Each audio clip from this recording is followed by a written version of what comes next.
Hi friends, welcome to Karthik Telugu news. ఇవాళ ఏపీలో ration కార్డుల గురించి ఒక ఇంపార్టెంట్ అప్డేట్ న్యూస్ అయితే రావడం జరిగింది. దీని గురించి మరిన్ని విషయాలు ఈ వీడియోలో తెలుసుకుందాం. దయచేసి ఈ వీడియోని ఎక్కడ స్కిప్ చేయకుండా చివరి వరకు చూడండి ఫ్రెండ్స్. అలాగే మా ఛానల్ సబ్స్క్రైబ్ చేసుకుని మాకైతే ఒక సపోర్ట్ అయితే ఇవ్వండి. వివరాల్లోకి వెళ్ళినట్లయితే ఏపీలో రేషన్ కార్డుదారులందరికీ ప్రభుత్వం తీపి కబురు చెప్పింది. ఈకేవైసీ గడువును పొడిగించి ఈ గడువును ఈ నెల 31 నాటికి ముగియాల్సి ఉంది. దాన్ని ఇంకో నెల రోజుల పాటు పొడిగించింది. ఈకేవైసీ చేయించుకునే గడువును ఏప్రిల్ 30వ తేదీ వరకు పెంచింది. ఆ తర్వాత పొడిగింపు ఉండకపోవచ్చని అధికారులు చెబుతున్నారు. నిజానికి ఈకేవైసీ చేయించుకోవడానికి తుది గడువు ఈ నెల 31. ఈలోగా రేషన్ కార్డుదారులందరూ తప్పనిసరిగా ఈకేవైసీని నమోదు చేయించుకోవాలంటూ మొదట్లో అధికారులు ఉత్తర్వులు జారీ చేశారు. దీనికి సంబంధించిన అన్ని ఏర్పాట్లను కూడా పూర్తి చేశారు.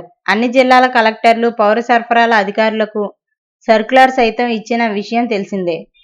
గ్రామ, వార్డు సచివాలయాలకు సంబంధించిన యాప్, రేషన్ షాపులోని ఈపోస్ ద్వారా ఈకేవైసీని అప్డేట్ చేసుకునే సౌకర్యాన్ని కల్పించారు.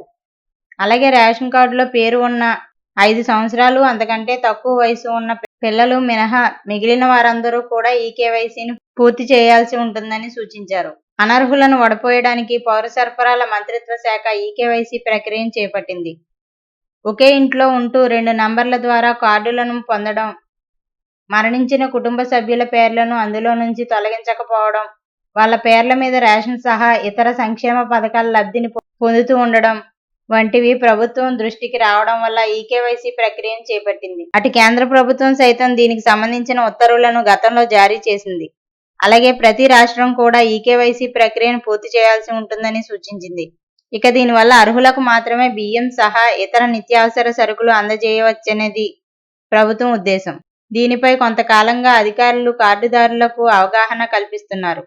గడువు దగ్గర పడినప్పటికీ ఇప్పటికీ ఈ ప్రక్రియ పూర్తి కావట్లేదని ఫిర్యాదులు అధికారులకు అందుతున్నాయి.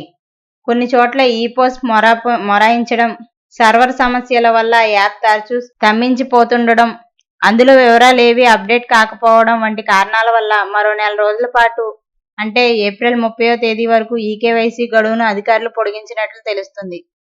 సో ఫ్రెండ్స్, ఇది update news. Thank you friends. Thanks for watching.